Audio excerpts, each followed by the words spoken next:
Junta-se a este 360 por videochamada ao advogado Miguel Matias. Muito boa noite.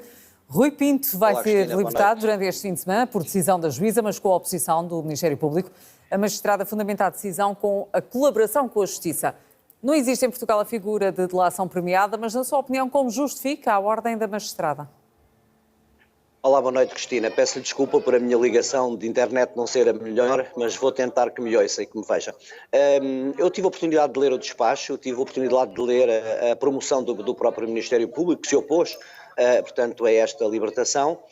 E nós já tivemos até a oportunidade de falar aí no seu programa sobre esta questão da delação premiada, e nós sabemos muito bem que ela não existe como tal em Portugal.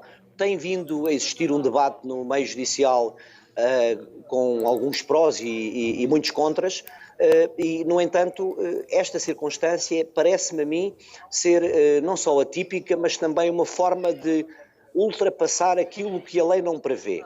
E, claro que isto trará consequências graves que poderão pôr em questão até algumas das investigações que se dizem, aliás, que o Sr. Diretor do DCEAP, nesse despacho, portanto, a que tive a oportunidade de ler e que é o despacho de libertação, de reapreciação das medidas de coação do arguido Rui Pinto, faz alusão como uma colaboração de há alguns meses a esta data com o Ministério Público português. Portanto, mas isto é uma daquelas questões que não é antiga, é uma questão nova, que tivemos a oportunidade de a ver saltar para a ribalta no Brasil, com consequências graves também da própria manutenção de direitos, de liberdades e de garantias de cidadãos envolvidos ou investigados, e depois até com a própria veracidade das afirmações, portanto, ou das tais delações. Temos aqui, isto é um problema mas, Miguel, que temos que enfrentar.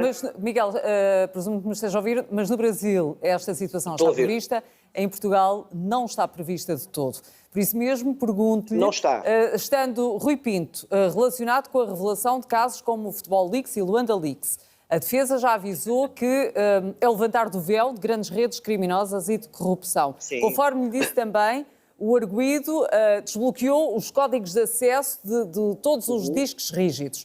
Apesar desta situação, as autoridades vão ter acesso a várias situações que poderão consubstanciar a prática de crimes. Isso poderá, e agora ainda encontra aquilo que estava a dizer, isso poderá levantar questões de nulidades? É isso?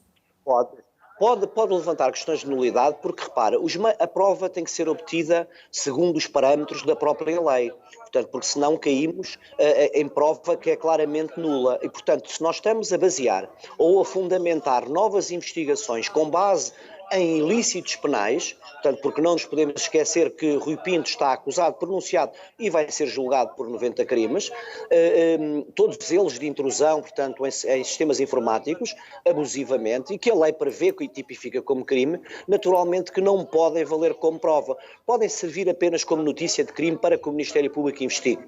Mais nada. Agora, o que estamos a ver neste momento ocorrer é um ultrapassar daquilo que a própria lei diz, portanto que a lei não permite este tipo de delação premiada, e vamos ver o que é que vai acontecer do ponto de vista de pena. Claro que a colaboração funciona, e o nosso sistema penal prevê que funcione a nível de atenuante da própria pena do arguido que cometeu o ilícito, mas não pode servir ela própria para fundamentar novas investigações, porque senão estamos a cair, portanto, numa situação que me parece a mim muito hipócrita, e nós sabemos que o Ministério Público tem tido ao longo do tempo, e alguns dos seus mais notáveis intervenientes têm tido posições mais claras e mais pró a criação de um sistema de delação premiada, não podemos utilizá-lo antes da lei prever, porque senão estamos a subverter claramente o sistema que está pensado de uma forma, mas isto também Cristina, este é o reflexo de uma circunstância mais profunda. Não é só esta questão do Rui Pinto e da nulidade. Nós fomos habituados, e todos nós estudámos, um direito penal que era um direito penal reativo à ofensa a bens jurídicos, tipificados como tal. Portanto, muitos deles, e quase todos, constitucionais, como é óbvio, não é? Hoje em dia, por força de algumas circunstâncias internacionais, nomeadamente desde o 11 de setembro, o que nós estamos a ver, e estamos a verificar que o direito deixou de ser assim, passou a ser um direito muito mais musculado, um direito muito mais de guerra, porque se reparar hoje em dia o que está na moda é a guerra contra o terrorismo, a guerra contra o narcotráfico, a guerra contra a corrupção, a guerra contra a pedofilia. Podemos continuar E com nessa uma guerra quantidade... contra a corrupção, tendo o Ministério Público notícia do crime, vamos supor, através de dados, de revelações que Rui Pinto lhe tenha dado, Sim, o Ministério Público pode investigar e já tem o acesso... Não podem utilizar. Não pode utilizar, por exemplo, os discos, a informação contida nos discos rígidos? Não pode de forma nenhuma, porque esses discos rígidos foram obtidos de uma forma claramente ilegal. Repare, Cristina, todo o tipo de medidas intrusivas, portanto, têm que ser, na reserva da nossa vida privada, têm que ser validadas por um juiz de garantias, por aquilo que nós chamamos um juiz de instrução criminal. Portanto, não foram obtidas de uma forma claramente ilícita, e por isso é que ele irá ser julgado pelos tais 90 crimes. Portanto, agora, que o Ministério Público utilize isto como notícia de crime para investigar novos factos é uma coisa. Que os utilize como prova, aí claramente que não pode, porque senão estamos a subverter um sistema, que era aquilo que eu estava a tentar dizer há pouco, e que estamos a transformar aquele direito, que era esse direito mais garantístico e mais humanista, fundado num pensamento filosófico claramente humanista e com fundamento, num direito de resposta musculada, um direito de resposta ao inimigo, em que nós transformamos a sociedade numa sociedade diferente. Isto, claro, que é muito impulsionado de uma forma quase que primária ou primitiva, pela facilidade de acesso que as pessoas vão tendo, nomeadamente através das redes sociais, que vão fazendo com que as pessoas queiram sangue a todo o custo. Isso não pode ser assim. Nós também sabemos que Rui Pinto, esta circunstância de Rui Pinto, deu aso a algumas opiniões, também elas inflamadas do ponto de vista político, que reclamavam, portanto, a bonomia da sua atuação. Portanto, nomeadamente e em concreto, se bem me lembro, na questão relacionada com o Luanda Leaks. Nós sabemos que existiu e está a existir esta investigação. Vamos ver é que este tipo de auxílio ilícito não pode fazer cair aquilo que deveria ser o trabalho do Ministério Público e o trabalho suportado pela Polícia Judiciária, um trabalho de investigação que leve a condenações se as pessoas forem culpadas, porque morrer na praia, morrer na secretaria através do cometimento de nulidades é muito inglório e muito ingrato. Ou seja, isto também poderá pôr em causa alguns dos dados, alguns dos indícios probatórios conseguidos no caso Luanda Leaks, que envolvem Isabel dos Santos? Claro que sim. Repara, se foram obtidos desta forma, portanto, claro que se não foi só notícia de crime e se foram utilizados como elemento probatório, claro que sim, porque foram obtidos de forma ilícita, não podem valer como tal. Portanto, nós não podemos julgar, portanto, sem regras. Portanto, porque senão transformamos o nosso sistema, a nossa civilização numa barbárie e não podemos fazer isso. Portanto, não podemos transformar. Nós percebemos perfeitamente que existe muita corrupção. Sabemos perfeitamente que há muita coisa difícil de investigar, nomeadamente este crime económico, que exige dos órgãos de polícia criminal e do próprio Ministério Público um conjunto de meios que não têm. Portanto, nós devíamos refletir com o máximo de profundidade e serenidade neste tipo de coisas e perguntar porque é que não se concedem meios à Polícia Judiciária. Repara, a Polícia Judiciária no nosso país inteiro tem pouco mais de 900 homens, 900 efetivos. Portanto, sem meios para fazer investigações profundas. Torna-se complicado. Miguel, só para terminarmos, relativamente ao Rui Pinto, o Ministério Público alega a existência de perigo de fuga e de continuidade da atividade criminosa.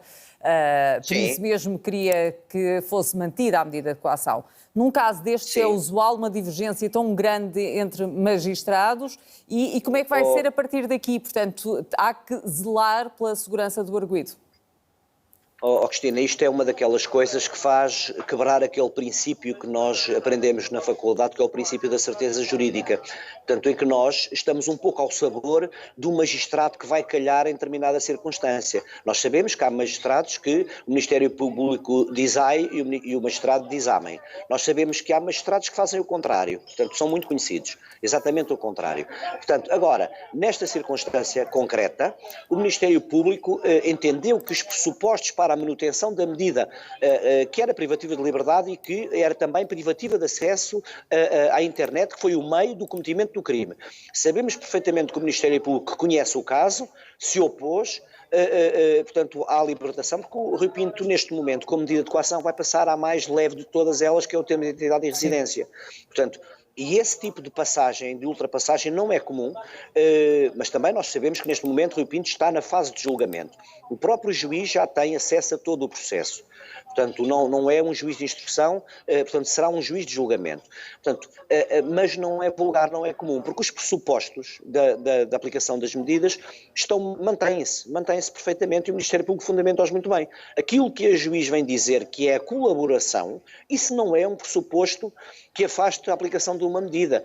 Portanto, o perigo de fuga pode-se manter, as fronteiras vão reabrir, sabemos que Rui Pinto foi encontrado depois de muito buscado, sabemos que poderá continuar com acesso à internet a cometer crimes deste tipo, salvo se o Ministério Público ou quiser que Rui Pinto passe a integrar os seus quadros, os quadros da Polícia Judiciária. Mas vai ter a segurança da PSP. Mas vai ter a segurança da PSP. Cristina, tem que ter a segurança da PSP, porque nós sabemos que Rui Pinto incomodou muita gente, incomodou aparentemente muita gente poderosa, não só em Portugal. Portanto, também em Portugal nós tivemos vários casos que já são antigos e que acabaram por ser ressuscitados agora há pouco tempo com a aplicação de novas medidas de coação a altos quadros de Está a falar de EDP? Está a falar de EDP? Cristina, eu não tenho dados nenhuns para falar de qualquer caso em concreto, mas que é incomum termos uma investigação no caso EDP que dura há tanto tempo e de repente, há pouco tempo, por obra e graça do Espírito Santo, o Ministério Público português descobre, portanto, circunstâncias que legitimam a aplicação daquela medida de suspensão. Poderá ter tido aqui a ajuda de Rui Pinto, no caso EDP? Cristina, eu não vou fazer adivinhação, mas gostaria de muito de estar errado, mas tenho ideia que poderá estar. Poderá estar porque basta somar 2 e 2. Portanto, isto são as tais circunstâncias que são cínicas, são hipócritas e que nós temos que parar para pensar. Portanto, temos que parar para refletir, porque senão vamos transformar o direito penal num direito não de pessoas, mas num direito de reação, portanto, a um inimigo, e isso não pode ser, porque vamos subverter claramente aquilo que são os fundamentos da sociedade democrática em que vivemos. Portanto, isso não pode ser. Miguel Matias, e isso pode suscitar as questões de nulidades que tínhamos falado há pouco? Caso venha a confirmar, caso a defesa venha a saber, as defesas, no caso EDP, tenham a confirmação que realmente as autoridades tiveram aqui a ajuda de Rui Pinto. Cristina, vamos partir de um pressuposto correto, que é não existirem elementos nenhuns que nos digam que é assim. Mas se for assim, por mera hipótese académica, vamos cair claramente no mesmo tipo de erro que só beneficia, como é óbvio, as defesas, e muito bem, e prejudica claramente o trabalho e desprestigia o trabalho do Ministério Público, que é um trabalho sério, é um trabalho de fundamentação e de descoberta da verdade. Portanto, claro que poderá colocar em causa todo esse tipo de meios probatórios, ou de prova, aliás, que se pretendeu encontrar. Mas as defesas, quando são confrontadas, e inclusive com o agravamento das medidas de coação, não têm acesso aos indícios probatórios que fazem realmente agravar as medidas de coação? Cristina, tem acesso nas apresentações e, portanto, quando há alterações, quando o Ministério Público promove uma alteração de uma medida de coação e que leva ao juiz de instrução criminal, naturalmente que leva e que disponibiliza às partes, e neste caso às partes não, aos sujeitos processuais e aos arguidos, aquilo que são esses indícios, mas não nos diz onde é que os foi buscar. Percebe? Diz-nos que há indício de que terá feito isto e aquilo, não nos diz onde é que foi apanhar ou encontrar este indício. Isso só mais à frente. Percebe? Só mais à frente. E veja só o prejuízo que causou, portanto, de milhares de milhões de euros, portanto, à própria empresa EDP, a suspensão dos seus mais altos quadros dirigentes. Portanto, em 2 dias, o crash que foi na Bolsa Portuguesa. Miguel Matias, agradeço-lhe o facto de ter estado em direto aqui neste 360. Muito obrigada, boa noite. Obrigado, Cristina, é sempre um prazer, sim. Muito obrigada. Boa noite para si. Obrigada, boa noite. Obrigado.